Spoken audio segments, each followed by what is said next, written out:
Good morning. Bartenders and baristas, what a day to get both of you all together. I'm super excited for this session. I think it's been a wonderful introduction of me. My name is Avinash Kapoli. I consider myself a very good bartender, and I'm here to make some drinks for you all. Okay, so I put up a small presentation for all of you all. What essentially I'm going to do is take you through how drinks are built for bars. This can help for both baristas as well as bartenders. I know there are multiple ways to do it, but I'm going to stick to a little bit of basics in how do you go about creating a drink for your bar, and how do we do it at our own bars, and how does my team do it as well. Okay. What do you think is a cocktail? What's a cocktail according to you guys? Bartender special. Mistake. Bartender's mistake is a cocktail. Oh God. What else? How many of you all are bartenders here? Can you raise your hands? Okay. How many of you all are baristas? Okay. A few of them didn't raise your hands. What do you guys do? You're chefs? No? Okay.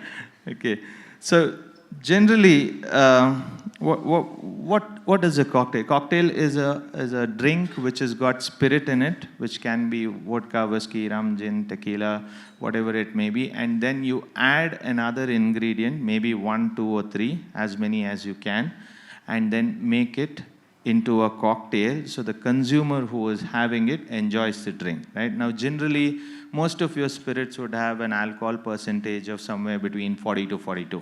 Okay. And you would like the guest to consume it with additional ingredients so that it becomes more palatable. I'll tell you a little bit of basics about what happens when you drink alcohol. What do you all think? Alcohol drinking is bad or good? Bad? For who? No judgment. Okay, one more thing. I have this problem of talking in one same tone which might put people off to sleep. Okay, if you guys feel that I'm boring you, you can throw whatever you have on the table at me so that I realize that I'm boring you guys. Okay? So, what happens when you drink alcohol? What happens to your body? Can anyone tell me? I know you get tipsy, then you can't walk on a straight line. Some guys get aggressive. Some become very sad. Dehydration, yes, dehydration. Well, you know what happens when you drink alcohol? The alcohol content enters your bloodstream and it causes dehydration, right? The sodium and iodine content in your body starts reducing. Now, where do you get your sodium and iodine? From? Water? Salt. Most of the bars you go to, they serve you salty snacks, right? That's where you get your sodium and iodine from. When you eat salty food, what happens? You get thirsty. What are you supposed to do? Drink water, but you drink more cocktail, right? And you know what happens? Your liver works like an AquaGuard filter. So you put in about a liter of water, it'll start filtering and it'll give you about, say, 200 or 300 ml of good water, right? The same thing the liver does. It needs about 500 ml of water to filter maybe about 60 ml of alcohol. But what we do is we don't drink water. We drink more alcohol. Okay, beer after beer and chips and chili chicken and everything, right? And then your liver is like, please give me some water. I'm not able to filter the alcohol, but you get hungry. And then you probably will end up loading yourself with half a kilo of biryani, right? And then the liver is like, yaar, pani de de, yaar. I'm not able to, digest the food also. And then you wake up in the morning and say, Sala, old monk pi ke hangover ho gaya. Right? Hangover is a myth. Hangover does not happen with the brand of alcohol or nothing to do with the sugar content in your cocktails or anything like that. You need to drink a lot of water for your body to filter the alcohol or to digest the food. All right? So to take off from there, how do we end up creating a drink at the bar, right? So generally there are two ways. I'm going to talk about two ways of creating a cocktail at the bar. One is first you pick an ingredient and build a cocktail around it. The other is you pick a spirit and then build a cocktail around it. Now, how do we do it? Give me an ingredient. Hibiscus, right? Hibiscus is what? A flower, right? Now, generally what we do is hibiscus, if you have it as an ingredient, then you first list down what can you do with hibiscus in order to take out the flavors of hibiscus, right?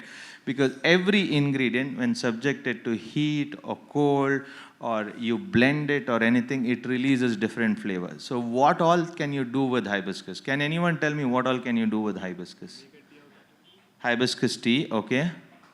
What else? Pink peppercorn. No, I'm asking what can you do with hibiscus as a flower? You can dry it, right? Powder it and then mix it. You can make a hibiscus syrup, you can make a hibiscus tea, you can do multiple things, right? But whatever you do has got different texture in it. If you make a syrup, the texture is much thicker. If you just do a tea, the texture is much lighter. The viscosity is not there, but with syrup, you have viscosity, right? You pick all this and then say, how do I complement this with the spirit? So if I have hibiscus, which is not a very strong flavor, maybe I will use a white spirit which has lighter flavors. Maybe I'll use a vodka which has no flavor in it, or I can use a white rum which has got vanilla flavor in it, or different spirits, and I'll try and mix everything together. Now, while doing this, one of the mistakes also what we do is when we mix two ingredients, we taste it and then we say, नहीं इसमें hibiscus नहीं आ रहा है, इसमें rum का flavor नहीं आ रहा है. Let me tell you something. When you make a cocktail, when you mix 2 to 3 ingredients, it's not necessary that every flavor has to come in a drink. It's all about the balance. When you take a sip, are you liking the flavor of the drink? Are you able to taste a little bit of the spirit? And then you put it down, it makes you feel that I want to go back to the drink and have a sip of it again. Okay? So how do you balance? Either you add citrus to it to balance it, or you can add sweetness to balance it, right? I think we are going to do a sampling of one of the drink. What are we starting with, Harsha? Asian Whisper? Okay, we have a drink called Asian Whisper. We are going to do samplings for you all to just have a taste of it. Now, here we are using cucumber as an ingredient, right? We are going to use fresh cucumber juice. Okay, to that I need to add a little bit of citrus flavor. I feel that it goes nice with it. So we are using the Swa lemongrass syrup. But now should I add the syrup to the cucumber juice and use it? Or no? So what I am doing here is I'm going to make a carbonated soda out of the lemongrass syrup. Okay? So I've taken about 150 ml of lemongrass syrup, added about 50 ml of citric acid solution. What is a citric acid solution? Instead of using fresh lime juice, we use citric acid and make a 1:10 solution. 1 part of citric acid to 10 part of water. Okay? And then we add 800 ml of water to it, carbonate it using a butler and make a soda. Now the soda is tasting of citrus and lemongrass in it. I'm going to mix that with just fresh cucumber juice of about 50 ml, and there you have a drink, right? If I mix gin with it, it becomes a cocktail. Okay? Cool? It's really, really simple. We believe in making cocktails with not more than 3 to 4 ingredients. Otherwise, we believe it will become a bisi bele baat. Okay? So, that's the first drink you all are going to taste. And the second drink is, what? Harsha, what is the second drink which we're making? Birdie. Okay.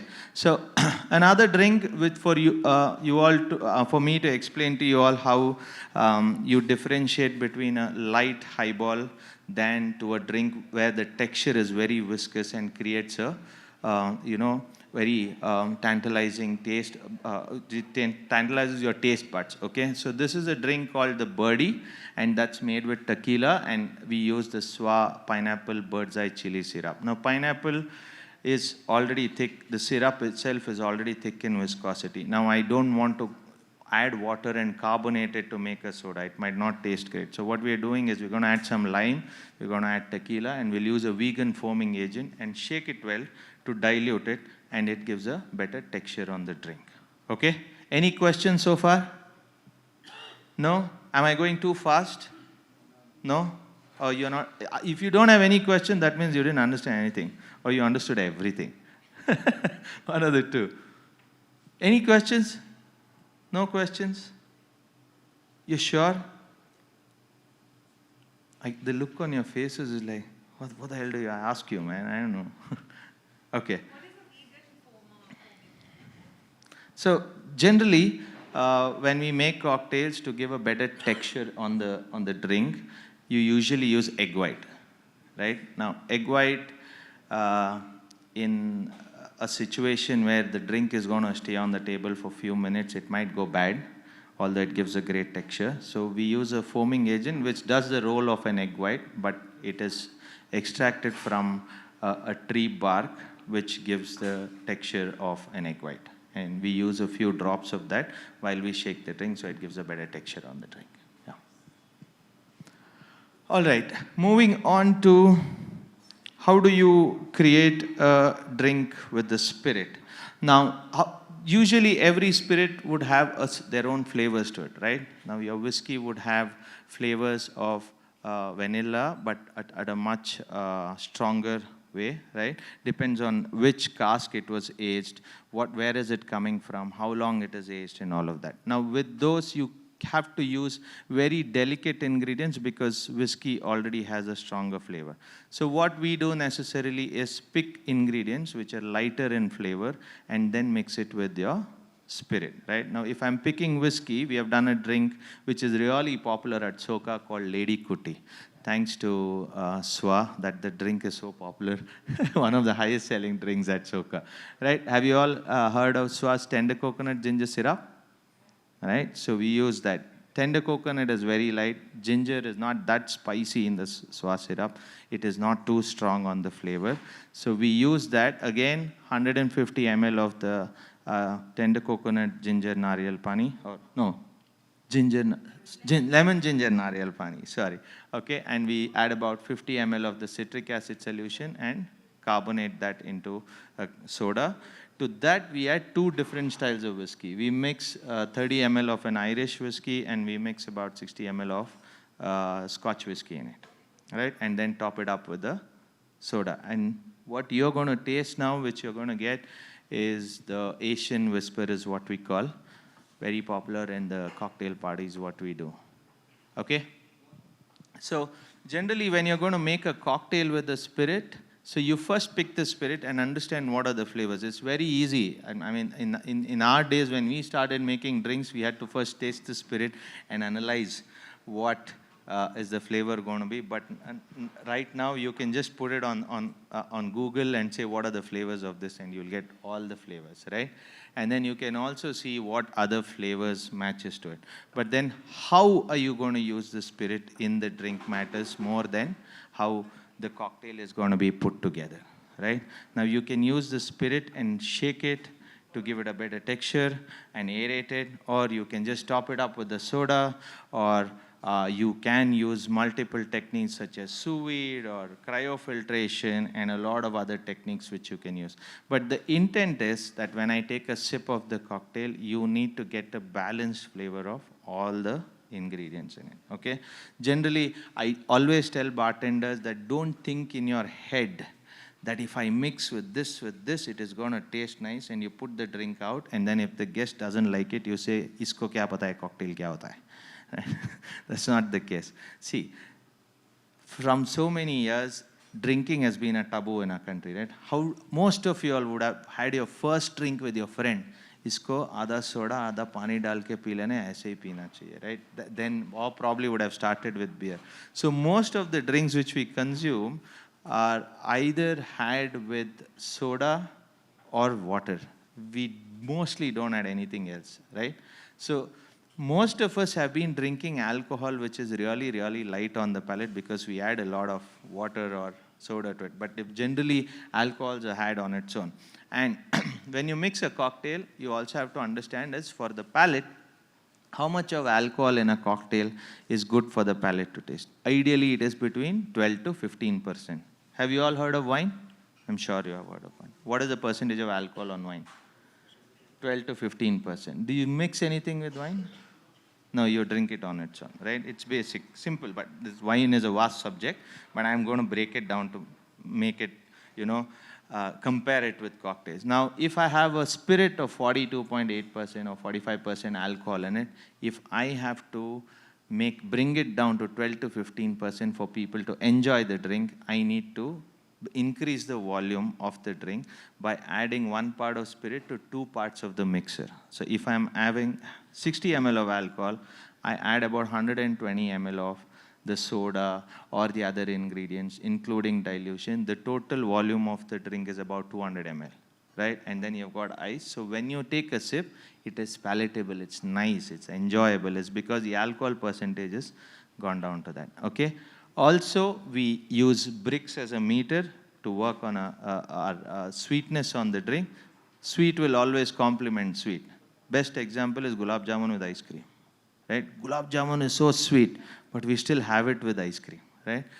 But in cocktails, it may not work like that all the time, okay? Your sweetness needs to be low and the citrus has to balance it. Usually we keep the level of sugar at about 8 to 10 bricks in our cocktail. It's a small instrument where you drop your cocktail which you made and see through a small lens, you will know what is the bricks level. Okay, that is basically a sugar level inside any liquid which you're using. Cool? Am I clear with how you pick an ingredient and make a cocktail, and how do you pick spirit and make a cocktail? Any doubts? Any questions?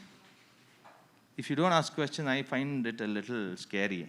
Am I talking things over the roof? No? Over your head? No? You sure? No questions? You all want a 5-minute break to think of questions? Yeah. You're suggesting between 12 and 15% of the overall drink should be alcohol? Yes. Balanced. Yes. For a cocktail, that is the ideal alcohol percentage for you to enjoy the drink. You can bring it down to maybe 5% also. Then it become a low ABV cocktail is what we term it as. If you have a vermouth which is at 12 to 15%, you add 1:1 of tonic water to it. Vermouth and tonic is an aperitivo drink is what it's called. It's very light. It'll probably have the alcohol percentage of a beer, which is about 5 to 8%. What is like a martini? Martini would be like... Martini would be about 40%.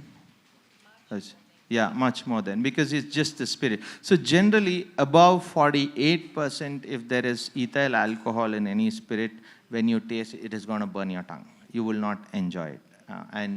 For us, at least here, we are not in a cold space. I mean, the weather here is between 25 to 28 normally, so we wouldn't enjoy having spirit directly. So we generally mix something with it and drink it. Yeah. Yes, yeah. Okay. All right. Cool? Yeah. Yes. Yes.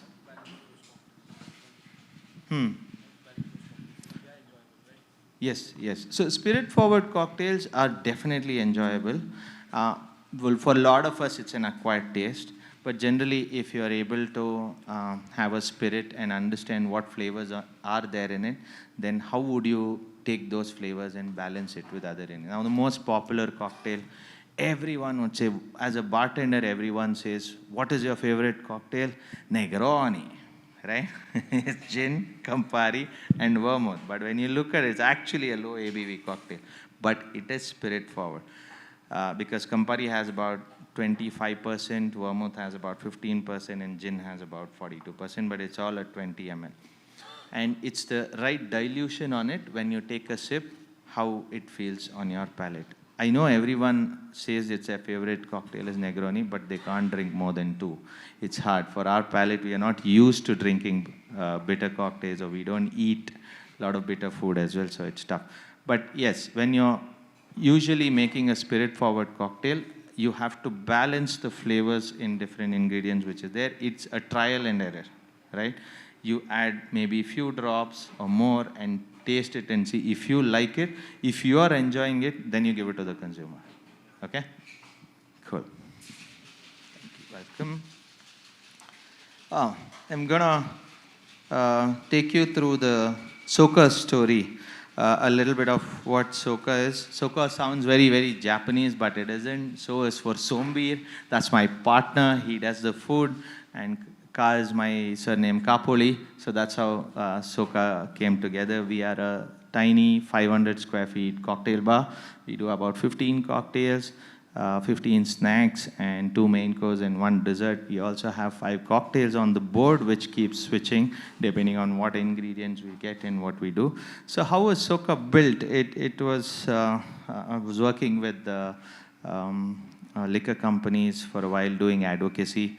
And then I quit my job, wanted to get the community together and build something of our own. So me and Sombir started consulting for a few bars and restaurants, made some money. We said, okay, let's open a bar. Because what we saw was in European countries and in other Asian countries, there were tiny spaces which were focusing on cocktails and not food at all, but only cocktails. And there were consumers who were looking for it. And we thought, we will also open a bar similar like that. But before we did anything, the first and foremost thing we wanted is a team, right? Without team, we can't build anything. I think when we started off, we were about 3 people, 2, me and Somi plus 1 more person, with everything what we do. And now last week we crossed about 100 people in our organization. So yeah, thank you. Thanks. We're very proud of our team. And Soka is built by teams. So if you look at Soka, everyone who works in Soka, apart from people who work in the kitchen, are all bartenders. So for everything what we do at Soka, we put consumer at the heart of everything first, and then we go back and start working on what we want to do in terms of the drinks and the food. Okay? I think this... I don't know if this really helps. This is mainly for entrepreneurs, maybe. So, what do we mean when we say consumer at the center of everything we do? Every decision starts with how do we make the guest experience better, right? One of the things which we do at Soka is serving water to everyone at an optimal temperature of between 6 to 8 degrees Celsius, is because I think if you have been to any of the darshinis or any restaurants in Bangalore, right, without asking, they'll first come and give you a glass of water and then say, what would you want to order? But what we saw is that the first question we ask our consumer when we go to any restaurant or a bar is like, would you like to have bottled water or regular water? Right? And then we ask them to make a choice, what do they want? But here we said, why should we ever charge water? Because you got to get hydrated, because you are going to have alcohol. So let's do water at an optimal temperature. So if you visit Soka, you will see our team always refilling water. Even if you take a sip of the glass, it's only 200 ml. If you take a sip, they'll come back and again refill the water. Right? We don't sell water at Soka. We serve water because we felt that consumers actually need water while drinking cocktails, and most of the bars just keep a bottle of water on the table and do it. So the other thing what we do is the training to the bartenders. I think half of my team is already here competing. Okay, yeah. It's an all bartender team. Everyone who works in a bar are all trained as bartenders or is getting trained as a bartender at Soka. They love having conversations with people. They actually speak to consumer and understand what they want, and then we keep consumer at the heart and say what is it that we can provide to them to make the experience better. Why I am stressing on this point is because I have been in this industry for about 14 years, worked in restaurants, bars, worked with a lot of bartenders, have conducted a lot of competition, and I see a challenge when it comes to competitions or bartenders creating drinks is that you pick ingredients which you can think of. Okay, this is the...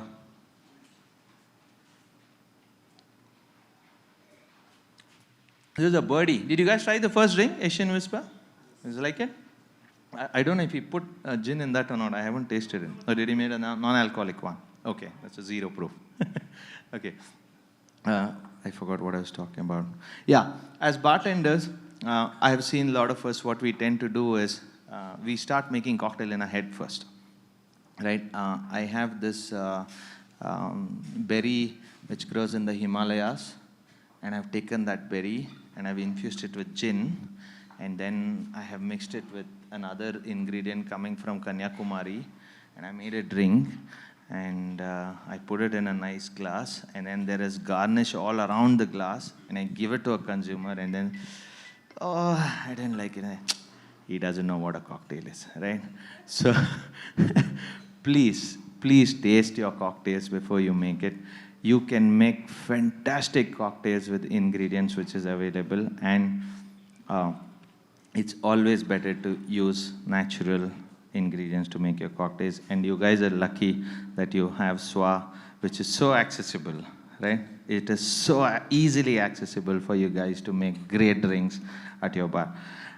And every syrup of theirs has got a different texture, it's got a different flavor, the viscosity is different, but you have to first play with the ingredient and then try and balance it. Seldom we see is that when you mix 3-4 ingredients, you give it to someone, he's going to taste and say, इसमें rose syrup use किया था ना, rose का flavor नहीं आ रहा है. Okay? It's not necessary that when you make a drink, you have to get the flavor. It is all about the balance. Now, if you've tasted the second drink, the birdie is what we call, it's not necessary that you get the bird's eye chili. If you look for it, you won't find the bird's eye chili in it, right? But there is a hint of chili which is just balancing the drink, right? Can you find out what tequila is there in it? No way you can find out what tequila is there in it, right? Yeah, you can. It's Oze. What tequila did we use, Russian? Kamina. Okay, so it's the balance on the drink and the taste. So it also leaves a dry mouthfeel. So you want to go back to the drink and pick it up. That's what is required when you make a cocktail. Don't mix things in your head and try to put inside a glass. Okay, and another important thing is, what does a garnish do in a drink? There's been a lot of confusions about garnish, right? If I make this drink, I've used pineapple, should I put a pineapple on the glass? Or should I use the skin of the pineapple and make an artwork with it and put it? Or use the leaves of the pineapple and put it on the glass? We get so confused, right? Right now, the trend is minimalistic. You don't do garnishes at all, right? Garnishes essentially is to make your drink look beautiful, okay? Try and use as many edible things in the drink, okay? And see, is it practically going to make any sense in the drink? Not necessary that if you use coffee, you have to put coffee beans on top of the drink, right? I've seen it. You make a nice drink and you put coffee beans, the coffee bean goes at the bottom of the glass. And you can't eat a coffee bean. Generally, you can't eat it, right? Yeah? Why would you put it inside? But making probably a cookie out of coffee or Biscoff and putting it on the side of the glass, which is going to complement the drink, is a great choice. Or if this drink I had, I would like it a little more salty, so I do half salt rim, so you can lick the salt and then have the drink, that is still okay. But if I put a pineapple leaf on it, by the time I pick the drink and do it, that pineapple leaf is going to poke my eyes, right? We want to make the drink look beautiful, but always remember that it has to solve the purpose. Okay? Cool. Some of the best practices what we do at our bar. Water, I already spoke, always on the house. Coasters, I'm sorry I didn't bring a sample, but I'll explain it to you. You can see a picture of the coaster on the screen. So what is the purpose of a coaster? Can anyone tell me? You all serve coffee drinks also with a coaster, right? If you're making a cold coffee, baristas, you do serve with a coaster. What is the purpose of a coaster? Table wet, okay. What else? If it should not make the table wet, what should it do? It holds the glass with the grip, okay. Yeah. Come down the coaster. Water comes to the coaster and the coaster has to absorb it. Yes, right. That is the purpose. So why do we have a coaster for a drink is that when you have a cold drink kept, it is going to start sweating, right? And the water is going to fall on the table. So if you put a coaster below, the coaster should absorb the water. But generally, we use either coasters made of acrylic or we use some paper. What happens is that sticks to the glass. And every time you pick it up, you have to hit it back. And it goes down, right? It's annoying. And if that glass does not, if the coaster does not absorb the water spreads all over in the table, right? Now, what we have done at Soka is to solve that simple issue. Because as a customer, when I'm sitting on a table and then having a drink, if the sweating on the glass is not absorbed, it might fall on my clothes, right? I might be wearing a beautiful dress. A girl is wearing a beautiful dress, but then she picks up the glass and it spills on her, right? It's not nice. So what we do is we use something called water suck paper. It's a one-time use, the coaster, what you see there. It sucks the water, and another beautiful thing it does is it gets stuck to the table. So when you pick it up, it doesn't get stuck to the glass, but it'll get stuck to the table, and unconsciously, after you take a sip of the drink, you'll keep the glass back where the coaster is. You want to move the coaster, it is stuck. It is a little hard to move the coaster also, right? So you put the glass back where the coaster was. And hence, the table does not get dirty at all. You need not have to go again and again and clean the table, right? So these are small little things which we sometimes forget because we are so engrossed in creating a fantastic drink that we sometimes tend to forget what else is there inside a drink, right? Like one of the simple questions is, when you serve a drink, why should you serve a straw? Why do you need to serve a straw with a drink? Especially for the girls, It's comfortable for a girl to drink with a straw? basically, if you drink with more of crust ice or something, Okay. Okay. Yeah. Ice falls out. Okay. Sorry? To stir the drink. If you put a straw, you can stir the drink. Actually, if you put a straw, you tend to stir the drink more than it should be. I think you'll dilute it. Don't you think so? Without a straw. What do you think? But why do you guys put a straw? You didn't ask anybody, why do you put a straw? You don't put straw in cocktail and mocktail. Okay. Maybe it depends on the drink. Like,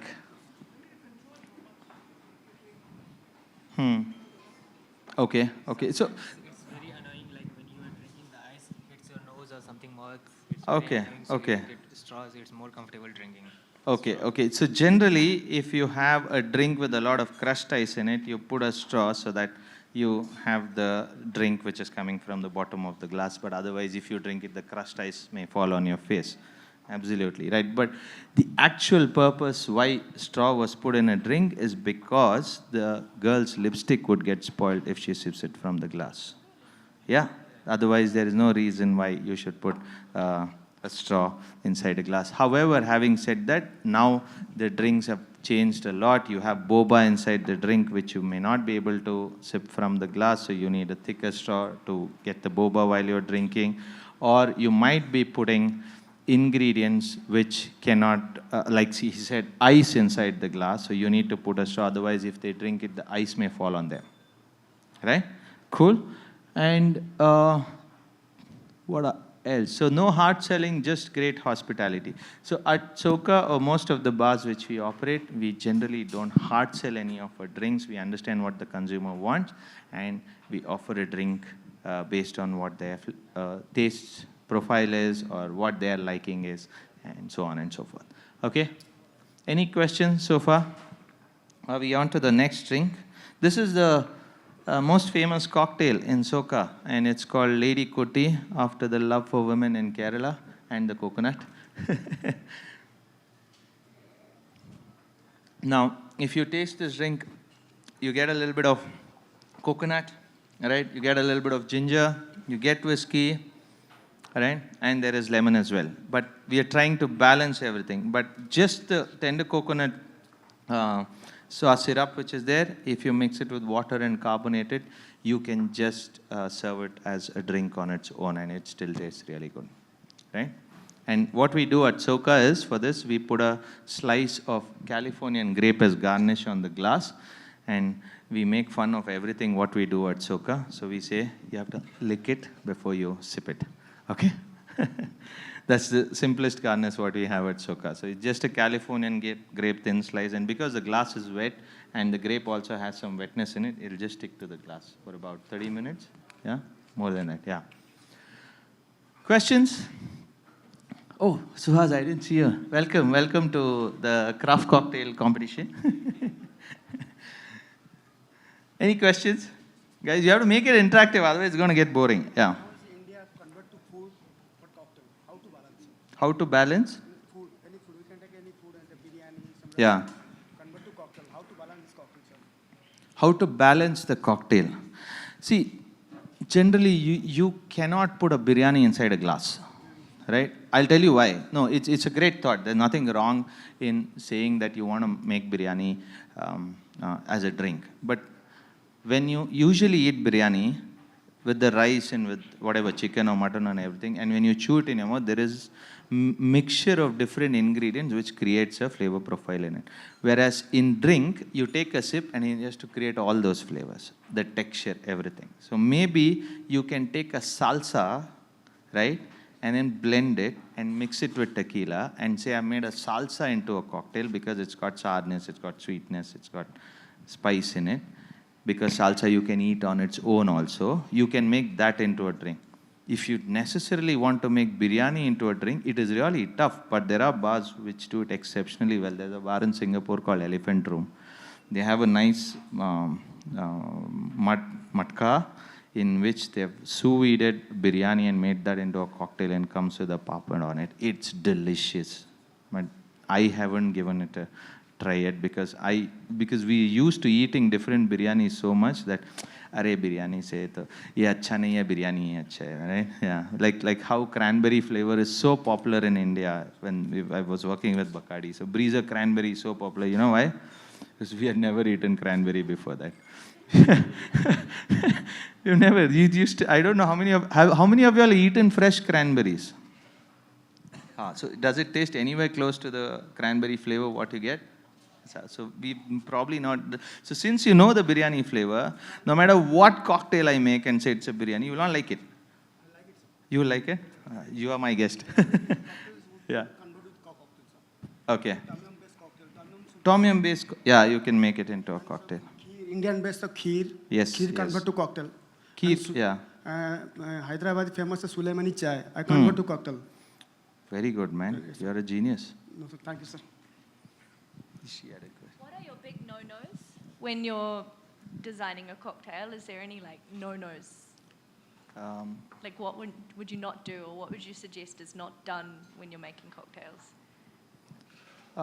Actually, I don't think there is a no-no for us. We try everything, but bottom line is that we should be able to balance the drink. Like, for example, fresh mangoes is an ingredient which generally can't be mixed with spirits. It creates a bitter taste. But we have made cocktails with mango as well. There is nothing called a no-no, but what I feel is more than 5 ingredients in a cocktail is a no-no because you can't balance it. There is too many flavors coming in and you can't balance that, yeah. Anything else? Any other questions? No? You can ask me anything, yeah. Whenever I see any foreigner guest coming, you having the single malt on the rocks and neat. But Indian people don't have it any single malt or whiskey, don't have it any on the rocks and neat. We are always put it some soda and some water, I think some juices, something kind of. Why this kind of happen in India, sir? No, it's the culture of how they have been drinking spirits for But such this a in the long culture, time. I know that. But how to have it the whiskey the more comfortable in all our world? How to make whiskey? How to have it whiskey? How to have a whiskey the way you like it. You want to mix it with cranberry juice and have it. Actually, so many people different kind of have it.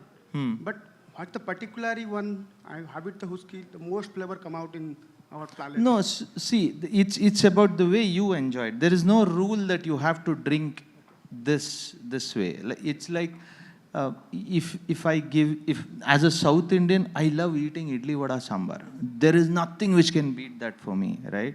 So how do I eat idli and chutney is different than how another person would eat it, right? The sambar also changes from region to region. It's very similar to that. If Scottish people at that weather, they have, like generally if you go to a bar in Scotland, they have something called nip and pony. They only drink whiskey in 2 ways. Either it's nip and pony or boilermaker. They order a bottle of whiskey on the table. Everyone has got a stout beer. They'll have a shot of whiskey and then keep drinking the beer, or they'll mix the whiskey in the beer and drink it. But here we will mix whiskey with water and soda. It's the way you prefer to drink it. There is no set rule as such. Yeah.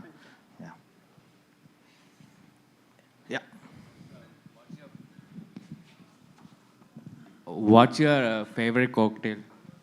My favorite cocktail. My favorite this my favorite cocktail is called a Mismo. It is nothing but white rum, soda, and a wedge of lime, but with proper portioning, like 60 ml of rum, 120 ml of soda, a wedge of lime dropped inside, glass filled with ice. It's called a Mismo, and that's the cocktail which I would like to go for every time I go out to drink. Yeah, honestly. Yeah, it's just a rum and soda, but I like it. Yeah. Any other questions, guys? What is India's flavor palette? What is the no-brainer flavor for? No-brainer. Pineapple, tender coconut, and citrus. No-brainer. Everyone will like it. And now it is the. I think I don't know what word to put it in. It's the time of picante. Everyone loves a drink which has got spice and salt in it. Yeah. Nobody knew picante 2 years ago. Now everyone wants to drink up. I'm happy because we moved away from cosmopolitan and mojitos. Yeah, this is the next drink, which is how to give a twist on your classic drinks, right? Now this is a drink made called Clover Club originally. It's a classic cocktail made with gin, raspberry puree, and egg white. But what we have done is we've used gin and we've used summer berries from Swa, the Swa summer berry syrup, and then vegan foaming agent and a little bit of lime. Yeah. This is the kukama. Oh, jamun kalakata. Okay. But we are also doing that. That is yet to come. You didn't do the prep. Very good. Thank you. Okay. This is the kalakata syrup, which is a drink and jamming good, which is very popular, called Future Water. So we use kalakata syrup. Again, add a little bit of citric acid to it and add water and carbonate it and mix it with vodka or gin. Here, what did you mix it with? Just, zero proof. Okay? Cool? Did you guys taste all the 4 drinks? Any feedback? Did you like all of them? You didn't like? Let me know. If you don't like, you should please let me know that you didn't like it. No? Are you scared that I might not give you marks if you say you don't like the drink? They're all quite intense. Actually. It's quite intense. Everything yes. is, I don't mean strong on the alcohol, but I feel like 2 would be enough. You know, it's not like, it's quite intense. Like everything, all the flavors are quite intense, I would say. Okay, Yeah. agreed. Very nice. But Very balanced, but I'm feeling like, whoa, the that's flavors. like a full drink. Yeah. Yeah, we are Yeah. biryani eaters, so we like it, its flavors. Yeah. Any questions, guys? From this side, you guys have been really quiet. What is the best way to blend a flavor and a spirit together? What is the Best way to blend a flavor and a spirit together? To get more of flavor and the spirit together. Yeah. I don't know how to answer that question. What is the best way to blend spirit and flavor? Together it becomes a unique flavor. I think it's trial and error, to be honest. A lot of things may work together, a lot of things might not. We take about, in Soka, we take about 6 months to come up with 5 drinks. Yeah, we go through a lot of trial.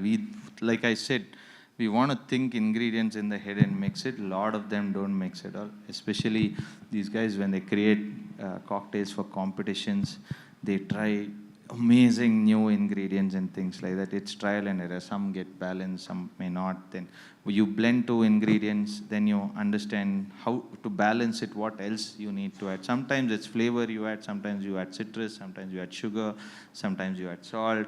So you have to balance the drink, you need to figure out what else can you add. But there is no trick as to how you can blend one flavor with another. Yeah, it's trial and error. Yeah. All right, if no questions, yeah. What is the trending ingredient that the bar abroad are practicing that we don't have in India yet, or maybe yeah? No, I think all the ingredients are easily accessible in India. There's no doubt about it. But off late, the trending ingredients, what I've seen is, one is pandan leaves, right? Everyone is using pandan leaves to create a drink. I'm not a fan of pandan leaves. It smells like wet clothes for me, but people love it. Then the other ingredient is kaffir lime leaves as well, which is being used extensively now. We are also seeing a lot of spices being used. Like, I don't know if you've heard of this ingredient called rhododendron.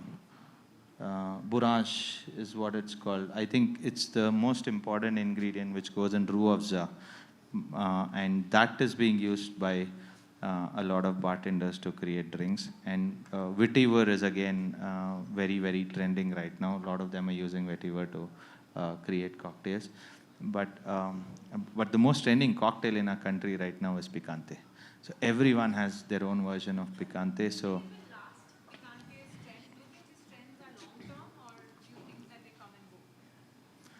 the trends are actually long term. I mean, that's a picante, I would say, is a very micro trend, but I think it'll stay for long because it's easy.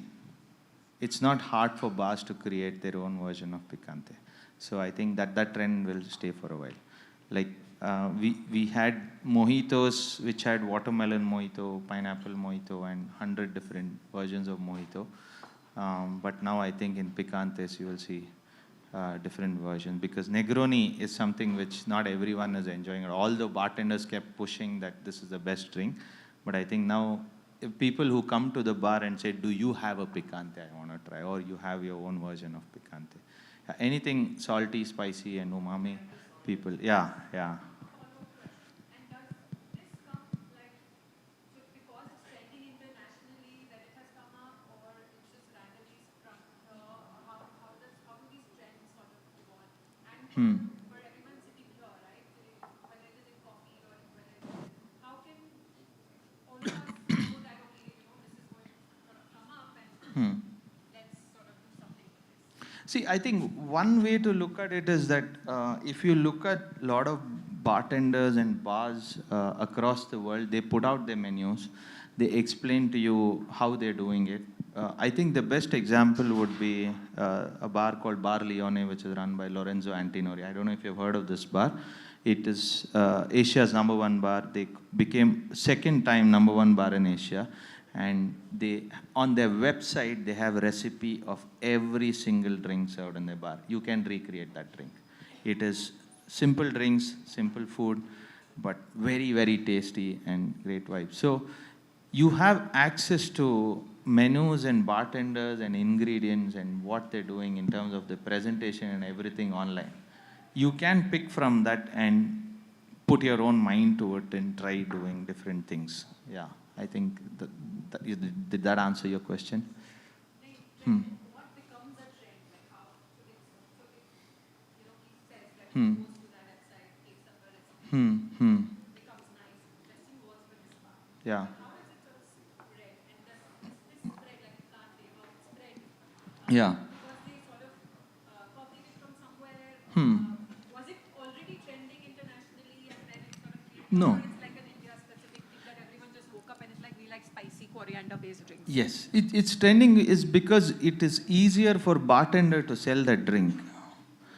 It's easier to convince people. And one sip you go, you'll be like, wow, I like it. I think it's the community which is creating that trend. And for us, if you look at bar takeovers, which is happening currently in the country, you have access to a bartender who is having a bar maybe somewhere in another part of the world, is at a bar closer to your home, and he's making a drink there. You can go have a conversation with him and you can ask him how the drink is made. Or if he's using some ingredient which you've never heard of, you get to taste the drink.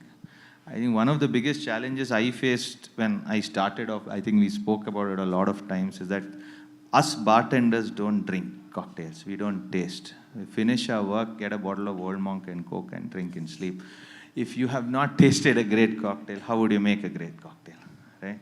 You got to visit more bars and share knowledge with your friends. And if you have bartenders coming anywhere from other bars, go for those takeovers, talk to the bartender and taste their drink, right? I think that will be the best way for you to explore how better you can make your drinks. Yeah. And there are a lot of challenges also we face. One of the bars who had come to us, those bartenders made great drinks, but unfortunately it didn't taste well at our bar because the lime what they use there is different from here. The ingredient, what we made the prep for them, but they thought that the lime what they get in their country is the same as here we use nimbu. We don't have lemon or lime. Mostly we use nimbu in the bar, so the drinks change. So it's flavor, it's ingredients, what technique you use, and we don't use fancy equipments in our bar. The most fanciest equipment we have in our bar is Sujata juicer. That does the job for us. We don't have a rotovap or anything like that in our bars. Yeah. Sir, one question. Yeah. Why Indian palate tends to be more sweeter than compared to other countries? Why Indian palate? Yeah. Tends to be more sweeter than compared to other countries. Yeah, because it's the food and the culture what we have grown What up if the with. other countries didn't enjoy the Indian cocktails? Yeah. That can be an issue, right? Yeah. The Indian cocktail is going to be more sweeter than their normal drink in their countries. So when you make cocktail for those kind of Yeah. consumers, you reduce the sweetness, right? Okay. Like Yeah. I went to this bar in Oslo called Himcock, and I was supposed to do a takeover there. So I could take only 2 drinks to make for that takeover. So I made a drink with sandalwood. Now I took a big box made of sandalwood, a nice artifact. I took an original piece of sandalwood, and I made a tincture with sandalwood and just put tincture, soda, and rum in it, right? For them, they don't know what sandalwood is. It's a new flavor, right? The drink was not sweet, but then the sandalwood tincture gave a very new experience to them because I could also sell it by saying that have you heard of sandalwood? It's the most expensive wood in the world. And look at it. We make soaps, we make incense sticks, we do 100 and other things, but you don't get it in your country. You should taste it.